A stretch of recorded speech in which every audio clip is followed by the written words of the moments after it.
ഇത് ഫോണിൻ്റെ കാര്യത്തിലുള്ള സംശയങ്ങളൊക്കെ നമ്മൾ തീർക്കുന്നു. അത് കഴിഞ്ഞിട്ട് നമുക്ക് ഹാപ്പിനെസ് എന്ന് പറഞ്ഞ സംഗതിയെക്കുറിച്ച് പഠിക്കാണ്ട് അത് ഫ്രീ ആയിരിക്കും ക്ലാസ് എടുക്കുന്നത്. ഓക്കെ, അപ്പോൾ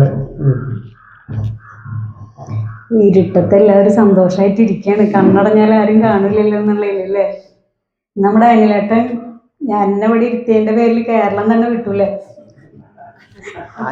അനിലേട്ടനെ കേരളത്തിലില്ലാന്ന്, കേരളത്തിൽ നിന്ന് തന്നെ വിട്ടോള്. എന്താന്ന് നോക്കിയല്ലേ. അടുത്ത ആഴ്ച വരുമോ നോക്കാം നമുക്ക്. അടുത്ത ആഴ്ച വരൂല്ലേ. അപ്പം നമ്മൾ ഈ അഫോർഡ് എക്സർസൈസ് ചെയ്യാൻ തുടങ്ങിയിട്ടുണ്ടാവും വിചാരിക്കുന്നു. മനസ്സിലായിട്ടുണ്ടാ?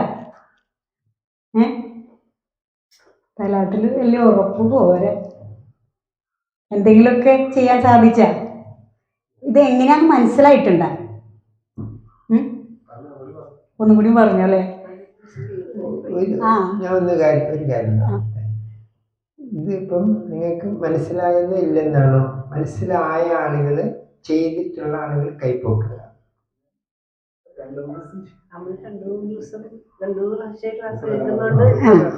അപ്പൊ പുതിയ ആളുകളിൽ ചിലർ ചെയ്തിട്ടുണ്ട്. അപ്പോൾ നിങ്ങളിപ്പോൾ ചെയ്തിട്ടില്ല എന്നുണ്ടെങ്കിൽ നിങ്ങൾക്ക് ഈ നമ്മുടെ ഈ കോമ്പാക്റ്റിന്റെ അതിനകത്ത് പ്രത്യേകം പിന്നെയും അതിൽ ഇട്ടിരുന്നു. അപ്പോൾ അങ്ങനെ ഇടുന്ന സമയത്ത് നിങ്ങൾ അതൊന്നും കൂടെ ശ്രദ്ധിക്കേണ്ടതാണ്. അതിൽ മനസ്സിലായില്ലെങ്കിൽ ചോദിക്കാമെന്നൊക്കെ പറഞ്ഞിരുന്നു. അങ്ങനെ ചോദിച്ചറിഞ്ഞിട്ട് ചെയ്യേണ്ട കാര്യങ്ങൾ സമയത്ത് തന്നെ ചെയ്യണം. നമ്മൾ ആ രീതിയിലുള്ള കോമ്പാക്ട് ജീവിത രീതി എന്ന് പറഞ്ഞു കഴിഞ്ഞാൽ നമ്മൾ തോന്നിയതുപോലെ കാര്യങ്ങളിലേക്ക് ഇങ്ങനെ കൊണ്ടുപോകുന്ന രീതിയിൽ നിന്ന് മാറിയിട്ട് നമ്മൾ ഉത്തരവാദിത്തപ്പെട്ട രീതിയിലോട്ട് വരുന്ന ഒരു പ്രക്രിയയാണത് കോമ്പാക്ട് എന്ന് പറയുന്നത്, അല്ലേ? അപ്പൊ സ്വാഭാവികമായിട്ടും എന്താണ്, നമ്മളത് അങ്ങനെ തന്നെ ഗൗരവത്തിൽ കണ്ടിട്ട് ചെയ്യേണ്ടത് ആ സമയത്ത് തന്നെ അത് മനസ്സിലാക്കിയെടുത്തിട്ട് ചെയ്യാനൊക്കെ ഉള്ളൊരു നമ്മളിൽ നിന്ന് നമ്മുടെ ഉള്ളിൽ നിന്ന് പ്രേരണ വരേണ്ടത് നമ്മളതിനെ ശ്രമിക്കണം. അപ്പൊ ഞാൻ ഒന്നും പറയുന്നത് കാരണം അത് ആ രീതിയിലായിരിക്കണം. കാരണം ഇത് നമ്മൾ സ്കൂളിലൊക്കെ പോയി എന്തെങ്കിലുമൊക്കെ പഠിക്കുന്ന സമയത്ത് നമ്മൾ പലരും ഈ പറഞ്ഞ പോലെ നമ്മൾ അവിടെ എന്തെങ്കിലും ടീച്ചർമാർ പഠിപ്പിച്ചുകൊണ്ടിരിക്കും. നമ്മളത് അവർ പിന്നെയും ചോദിക്കും, പറയും, പരീക്ഷകൾ നടത്തുമ്പോൾ റിവിഷൻ നടത്തും. അങ്ങനെയൊക്കെ ചെയ്യാനും പഠിക്കാനുള്ള പോലത്തെ സംഗതികളല്ല ഇവിടെ പഠിക്കുന്നതും കേൾക്കുന്നതും കാര്യങ്ങൾ. ഇത് നമ്മുടെ ജീവിതമായിട്ട് ബന്ധപ്പെട്ടതും വളരെ പ്രാധാന്യം അർഹിക്കുന്ന കാര്യങ്ങളാണ്. ഇത് നമ്മൾ എത്രമാത്രം അതിന് പ്രാധാന്യം നൽകുന്നു അതിനനുസരിച്ചിരിക്കും അത് നമ്മുടെ ജീവിതത്തിൽ വരുത്തുന്ന മാറ്റങ്ങൾ, അല്ലേ? അപ്പൊ അതാണ് അങ്ങനെയാണ്. എന്തായാലും പറഞ്ഞതേ ഈ 6 ഐറ്റംസ് ഇല്ലേ, അത് ഓരോന്നും ഓരോ പേജ് എടുത്തിട്ട് ഓരോ പേജിൽ എഴുതാം. അത് ബുക്കിന്റെ ഫ്രണ്ട് വശത്ത്. ഇനി ഈ പട്ടിക വരയ്ക്കേണ്ടത് ബാക്ക് പേജിൽ നിന്ന് ഇങ്ങനെ തുടങ്ങിയാൽ മതി. അപ്പോൾ ഇത് ഒരാഴ്ചക്കുള്ളതാണ്. ഈ പട്ടിക ഒരാഴ്ചക്കുള്ളതാണ്. അപ്പം ഇതിൽ ഏതെങ്കിലും ഐറ്റാണ് നമ്മൾ 3 ഐറ്റാണ് ഒരു ദിവസം എടുക്കണ്ടോ? ഒരു ഐറ്റം നമുക്ക് ഇപ്പം അനിഷ്ടങ്ങൾ സ്വീകരിക്കുക എന്ന് പറഞ്ഞാൽ നമ്മൾ കുറച്ച് കാര്യങ്ങൾ നമ്മൾ എഴുതിയിട്ടായിരിക്കാം, അല്ലേ? ഇപ്പം എന്തൊക്കെയാണ് നമുക്ക് അനിഷ്ടങ്ങൾ? പാല് കുടിക്കാൻ എനിക്ക് ഇഷ്ടമില്ല. പലരും പറയുന്നേക്കാം, പാല് ഞാൻ കുടിക്കില്ല, എനിക്ക് പാല് ഇഷ്ടമില്ല. നമ്മൾ കുറച്ച് കുടിച്ചു നോക്കണം, എന്താണ് നമുക്ക് സംഭവിക്കാമെന്ന് നോക്കണ്ടേ. ഇഷ്ടമില്ല എന്നുള്ളതല്ലാണ്ട് വേറെ വിഷയമൊന്നും നമുക്ക് അതിനോട് ഇല്ല, അല്ലേ? അതിനോട് പ്രത്യേകിച്ച് വിദ്വേഷം ഒന്നുമില്ലല്ലോ. ഇഷ്ടമില്ല, എന്നാലും ഒന്ന് കുടിച്ചു നോക്കിയാൽ എന്താ സംഭവിക്കുക? എനിക്ക് എന്തെങ്കിലും സംഭവിക്കുമോ എന്നറിയണ്ടേ. അപ്പോൾ കുറച്ച് പാലൊന്ന് കുടിച്ചു നോക്കുക. അപ്പോൾ അതാണ് ഒന്നാമത്തെ, അല്ലെങ്കിൽ ഇപ്പം നമ്മളിവിടെ എഴുതിയത് 3ാമത്തെ. ഇപ്പം ഇഷ്ടമില്ലാത്ത ഐറ്റം എഴുതിയതിൽ 3ാമത്തെ ഐറ്റമാണ് പാലെന്ന് വയ്ക്കുക. 1ാമത്തെയും 2ാമത്തെയൊക്കെ വേറെ ഐറ്റംസ് ഉണ്ടാവും. അപ്പം നമ്മൾ ആ പാല് ഇത്തിരി കുടിക്കുന്നത് ഇന്ന് വൈകുന്നേരമാണ് നമ്മൾ നാളേക്കുള്ളത് പ്ലാൻ ചെയ്യേണ്ടത്. അപ്പം നാളെ ഞാൻ കുറച്ച് പാല് കുടിച്ചിരിക്കും എന്ന് നമ്മൾ തീരുമാനിക്കും. അപ്പം ആ കാര്യം നടപ്പിലാക്കാൻ വേണ്ടി നമ്മൾ രാവിലെ എഴുന്നേൽക്കുമ്പോൾ തന്നെ ഈ ബുക്കൊന്ന് നമ്മൾ തുറന്നു നോക്കിയിട്ട് എന്തൊക്കെയാണ് ഞാൻ ഇത് എഴുതിയിട്ടുള്ളതെന്ന് നോക്കിയിട്ട് ആ പാല് നമ്മൾ എന്തായാലും ഒന്ന് കുടിച്ചിരിക്കും. വേണം ഒന്ന് കുടിക്കുക, കുറച്ചെങ്കിലും കുടിക്കുക. അപ്പം നമുക്കതിൽ മാർക്ക് ഇടാൻ പറ്റും. കുടിക്കാൻ പറ്റിയില്ലെങ്കിൽ 0. അപ്പം അതൊക്കെ അറിയാലോ. 0 തൊട്ട് 1, 2, 3 വരെയാണ് നമുക്ക് മാർക്ക് ഇടാൻ പറഞ്ഞിട്ടുള്ളത്. അതേപോലെ നമ്മൾ പിന്നത്തെ എന്താ എഴുതിയിട്ടുള്ളത്? ഇതിൽ F2 ആണ് എഴുതിയുള്ളത്, അല്ലേ? ആവശ്യങ്ങളും ലക്ഷ്യങ്ങളും നിറവേറ്റുക. ഇപ്പോൾ നമ്മൾ പറഞ്ഞില്ല, നമ്മളെ വീടുകളിൽ പല ആവശ്യങ്ങളും ഉണ്ടാവും. നമുക്ക് പേഴ്സണലി ഉണ്ടാവും പല ആവശ്യങ്ങളും. ഞാൻ കഴിഞ്ഞ ആഴ്ച പറഞ്ഞത്, ചിലപ്പോൾ നമ്മൾ പാത്രങ്ങളൊക്കെ കുറേ പഴകുമ്പോൾ ഒന്ന് മാറ്റണം എന്ന് വിചാരിക്കും, അല്ലേ? അപ്പോൾ കുറേ നാളുകളായി ഉണ്ടാവും, മാറ്റണം നടക്കണില്ല. അപ്പം നമ്മളത് പിടിക്കുക. ഞാൻ നാളെ തന്നെ ഈ പാത്രങ്ങളൊക്കെ വാങ്ങാൻ പോകും. അപ്പം അത് നാളെ നടപ്പാക്കുക. നടപ്പാക്കിയാൽ നമുക്ക് ഫുൾ മാർക്ക് ഇടാം. അതല്ലെങ്കിൽ നമ്മൾ ഇനിയിപ്പോൾ കുറച്ച് എന്തെങ്കിലും അതിന് വേണ്ടുന്ന കാര്യങ്ങൾ എന്തെങ്കിലും ചെയ്തു, അതിൻ്റെ കാശെങ്കിലും മാറ്റി വെച്ചു എന്നുണ്ടെങ്കിൽ നമുക്ക് അതിൽ നമ്മുടെ മനോധർമ്മം അനുസരിച്ച് പോയിന്റ് ഇടാം. അങ്ങനെ ചെയ്യാം. അപ്പം 2 ഐറ്റായില്ലേ. മൂന്നാമത്തെ ഐറ്റം നമ്മൾ ഏതെടുത്ത് സംഘത്വം കുറയ്ക്കുക, ഒഴിവാക്കുക. അപ്പോൾ നേരത്തെ പറഞ്ഞത് ഇപ്പോൾ പാത്രം നമ്മൾ മേടിച്ചു നിൽക്കുക, സംഘത്വം പറയുമ്പോൾ പറയാണ്.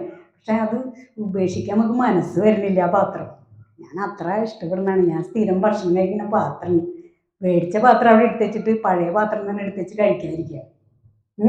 എങ്ങനെ ഉണ്ടാവും? പുതിയതവിടെ മാറ്റിക്കുക. അപ്പോൾ പഴയ പാത്രത്തിനോട് നമുക്കുള്ള അടുപ്പം, അറ്റാച്ച്മെൻറ്റ്, അപ്പം അത് കളയാതിരിക്കുക. അത് ആവശ്യമുള്ള വേറെ ആൾക്കാരുണ്ടാവും, അവർക്ക് കൊടുക്കണം. പിന്നെയും നമ്മൾ അവിടെ എടുത്ത് വെക്കരുത്. അപ്പം ആ സംഘത്വം നമ്മൾ ഒഴിവാക്കുക. അപ്പം അങ്ങനെ ചെയ്തു കഴിഞ്ഞാൽ നമുക്കവിടെ മാർക്ക് ഇടും. അപ്പം അത് എത്രാമത്തെ നമ്പറാണെന്ന് നോക്കണം നമ്മൾ ഇട്ടാൽ. ആ സംഘത്വത്തിൽ നമ്മൾ ആ പാത്രങ്ങൾ ഒഴിവാക്കേണ്ടത് എത്രാമത്തെ, ചിലപ്പോൾ 1ാമത്തെ തന്നെയാവും. അപ്പം അതിവിടെ 1 നമ്പർ ഇടുക. ആ ഐറ്റത്തിൻ്റെ എത്രാമത്തെയാന്ന് വെച്ച് കഴിഞ്ഞാൽ ആ സംഖ്യയാണ് ഇവിടെ എഴുതേണ്ടത്, നമ്മുടെ സ്കോറാണ് ഇവിടെ എഴുതേണ്ടത്. മനസ്സിലായോ? ഇപ്പോൾ ഒരുവിധം പിടികിട്ടിയ ഇനി അതിൻ്റെ പിറ്റേ ദിവസത്തേക്ക് വേണമെങ്കിൽ നമ്മളിപ്പോൾ ഈ മാർക്ക് ഇടുന്നത് എപ്പോഴാണെന്നറിയോ? ഇന്നത്തെ ദിവസം അത് നടപ്പിലാക്കിയോ ഇല്ലേ എന്നുള്ള നമ്മുടെ ഉള്ളിൽ നമ്മൾ ആത്മപരിശോധന നടത്തണം. എപ്പോൾ? വൈകുന്നേരം കിടക്കാൻ പോണതിന് മുന്നേ. എന്നിട്ട് നമ്മൾക്കിത് പ്ലാൻ ചെയ്തൊക്കെ നമുക്ക് നടത്താൻ പറ്റിയെന്നുണ്ടെങ്കിൽ അതിന് ഫുൾ മാർക്ക് കൊടുക്കുക. വിചാരിച്ച പോലെ എല്ലാം ചെയ്തെങ്കിൽ ഫുൾ മാർക്ക് കൊടുക്കുക. അല്ലെങ്കിൽ നമ്മുടെ മനോധർമ്മം അനുസരിച്ച് 2, 1 ചെയ്യാൻ പറ്റില്ലെങ്കിൽ 0 അങ്ങനെ ചെയ്യാം. എന്നിട്ട് പിറ്റേ ദിവസം എന്താണ് ചെയ്യേണ്ടത്? ഇന്നിപ്പോൾ 0 കിട്ടിയത് തന്നെ നാളെ എടുക്കാം നമുക്ക്. അത് നാളേക്ക് നമ്മൾ സെലക്ട് ചെയ്ത് വെക്കാം. അല്ലെങ്കിൽ ഇനിയിപ്പോൾ നാളെ പറ്റില്ലെങ്കിൽ മറ്റന്നാളേക്കായാലും വെക്കാം. അപ്പോൾ നാളേക്കുള്ളത് നമ്മൾ ഇന്ന് വൈകുന്നേരം തന്നെ നാളെ എന്താ ചെയ്യേണ്ടതെന്നുള്ളത് തീരുമാനിക്കണം. അപ്പോൾ ഇത് ഈ ഐറ്റംസിൽ കുറേ ഉണ്ടാവും അല്ലേ. ഇഷ്ടങ്ങൾ വർദ്ധിക്കുക. 2ാമത്തെ ഇത് ഈ F1 ഇഷ്ടങ്ങൾ വർദ്ധിക്കുക. കുറേ സംഭവങ്ങൾ ഉണ്ടാവില്ലേ നമുക്ക് ഇഷ്ടമുള്ളത് അല്ലേ. ഇപ്പം സാമിനാൾ പറഞ്ഞ പോലെ എനിക്ക് ദിവസം ചോറ് നേരത്തെ ഒരു കഷ്ണമെങ്കിലും അച്ചാർ വേണം എന്നറിയില്ലേ. ആ അച്ചാർ നമ്മൾ അന്നത്തെ ദിവസം ഒഴിവാക്കാമെന്ന് നമ്മൾ പ്ലാൻ ചെയ്യണം. അല്ലെ ചായ, എനിക്ക് ഒരു ദിവസം ചിലർ 5ഉം 6ഉം ചായ കുടിക്കുന്ന ആൾക്കാരുണ്ടാവും. അപ്പോൾ ഞാൻ നാളെ 2 നേരം ചായ കുടിക്കുള്ളൂ അങ്ങനെ വിചാരിക്കുക. കാലത്ത് നേരമുള്ള ചായ ഞാൻ ഒഴിവാക്കും. അങ്ങനെ പ്ലാൻ ചെയ്ത് കഴിഞ്ഞാൽ നമുക്ക് അതുമാതിരി തന്നെ നടപ്പാക്കാൻ പറ്റിക്കഴിഞ്ഞാൽ നമുക്ക് 3 മാർക്ക് ഇടാം.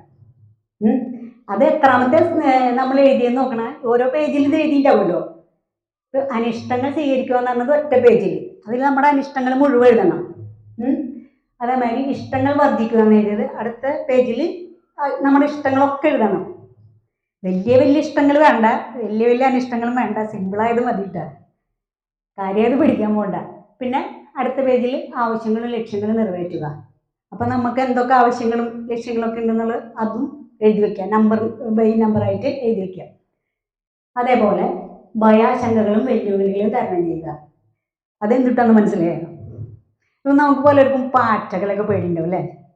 പാറ്റ, പല്ലി അല്ലേ, പേടിയും അറപ്പും ഇതൊക്കെ ഉണ്ടാവും അല്ലേ. അതുമാതിരി നമ്മൾ പല കാര്യങ്ങളും നമ്മുടെ എന്താ പറയുക, ഇപ്പം നമ്മളെ വീട്ടിൽ എന്തെങ്കിലും എന്താ പറയുക, ഒരു വീടുമ്പേക്ക് എന്തെങ്കിലുമൊക്കെ മരം ചാഞ്ഞ് നിൽക്കുന്നുണ്ട്, അത് മുറിക്കണം, അതൊക്കെ ഒരു വെല്ലുവിളിയല്ലേ. അപ്പം അതുമല്ല പറയാ, ഭർത്താക്കന്മാർ ഭാര്യമാരോട് പറഞ്ഞിട്ടുണ്ടാവും ചിലപ്പോൾ, ഞാൻ വീട് ഒന്ന് ക്ലീൻ ചെയ്യാൻ ഞാനും കൂടി നിന്നെ സഹായിക്കുക, ഈ വണ്ടി ഒന്ന് കഴുകാൻ നീ എന്നെ ഒന്ന് സഹായിക്കും, അങ്ങോട്ടും ഇങ്ങോട്ടുള്ളൊരു സഹകരമാണ്. നാളെ വെല്ലുവിളിയാവാൻ സാധ്യതയുള്ള നടത്തിയില്ലെങ്കിൽ അല്ലേ, അങ്ങോട്ടും ഇങ്ങോട്ടും മാർക്ക് കൊടുത്തല്ലേ അല്ലേ സ്വാമി, നാളെ അത് വെല്ലുവിളിയാവും. കാരണം അങ്ങോട്ടും ഇങ്ങോട്ടും സഹായിക്കണം. ചിലപ്പോൾ ഭാര്യ വണ്ടി കഴുകാൻ സഹായിച്ചിട്ടുണ്ടാവും. അപ്പോൾ ഭർത്താവ് പറയും, എനിക്കിനി നേരില്ല കേട്ടാ, നീ എന്നെ ചെയ്തോന്ന് പറഞ്ഞിട്ട് പോണ അവസരം ഉണ്ടാവും, തിരിച്ചും ഉണ്ടാവും. അപ്പം അത് നാളെ വെല്ലുവിളിയാവും. അപ്പോൾ അതൊക്കെ നമ്മൾ പ്ലാൻ ചെയ്തൊക്കെ നടപ്പിലാക്കി ഫുൾ മാർക്ക് മേടിക്കുക. അതാണ് നമ്മുടെ ലക്ഷ്യം അല്ലേ. അപ്പം നമ്മുടെ ആത്മപരിശോധന നടത്തി നമ്മുടെ ഇച്ഛാശക്തിയാണ് അവിടെ വർദ്ധിക്കുന്നത്. ഇതൊക്കെ നമ്മൾ ചെയ്യുമ്പോൾ അല്ലേ, നല്ല വിൽ പവറുള്ള ആൾക്കാരാവണം. അതിങ്ങനെ ചെയ്യുമ്പോഴാണ് ആ കാര്യങ്ങൾ പ്ലാൻ ചെയ്ത് അതുപോലെ തീരുമാനിച്ച് നടപ്പിലാക്കുമ്പോഴാണ് നമ്മുടെ ഇച്ഛാശക്തി വർദ്ധിക്കുന്നത് അല്ലേ. അപ്പൊ ഇങ്ങനെ നമ്മുടെ ഓരോ കാര്യങ്ങളും എഴുതി വെക്കാം. നമ്മൾ ഈ സംഘത്വം കുറയ്ക്കുക, ഒഴിവാക്കാതെ നമുക്ക് ഇഷ്ടമുള്ള സാധനം ഡ്രസ്സുകൾ ഉണ്ടായിരിക്കാം, നമുക്ക് ഇഷ്ടമുള്ളത് നമുക്ക് ഇടാൻ ചിലപ്പോൾ പാകം ഉണ്ടാവില്ല, അളമാരിയിൽ നിറച്ചിരിക്കുന്നുണ്ടാവും അല്ലേ? ഓരോരുത്തരുടെ വീട്ടിലും കാണാം. ഇത് ആർക്കും കൊടുക്കില്ല, ഇത് കണ്ടു മനസ്സ് നിറഞ്ഞ് ഇടയ്ക്കിടയ്ക്ക് അളമാരി തുറന്നു വെക്കും. ഓ എനിക്കിത് ഭയങ്കര ഇഷ്ടമുള്ളതാണ്, പക്ഷെ ഇടാൻ പറ്റില്ല, എന്നാലും അവിടെ വെക്കും. പക്ഷെ അങ്ങനെയല്ല, നമ്മളത് ആർക്കെങ്കിലും എടുത്ത് കൊടുക്കുക. അപ്പൊ നമ്മുടെ ആ ഒട്ടിപ്പിടുത്തുണ്ടല്ലോ പോലത്തെ അതങ്ങോട്ട് ഒഴിവാകും. അപ്പൊ എന്താണ് സംഭവിക്കുന്നത്? നമുക്കവിടെ ഉള്ളിലുള്ള കുറെ കളയുന്നു അല്ലേ? എന്നിട്ട് നമുക്ക് പുതിയ പുതിയ അറിവുകൾ നിറയ്ക്കുക. അതിനു വേണ്ടിയാണ്. ഇപ്പൊ ഞാൻ രണ്ട് കാര്യം പറയാം. അപ്പൊ ഈ പറഞ്ഞത് ഇപ്പൊ നിങ്ങൾക്ക് ഇപ്പൊ ഏകദേശം ഒരു ഐഡിയ കിട്ടിയിട്ടുണ്ടെന്ന് മനസ്സിലാക്കുന്നത്.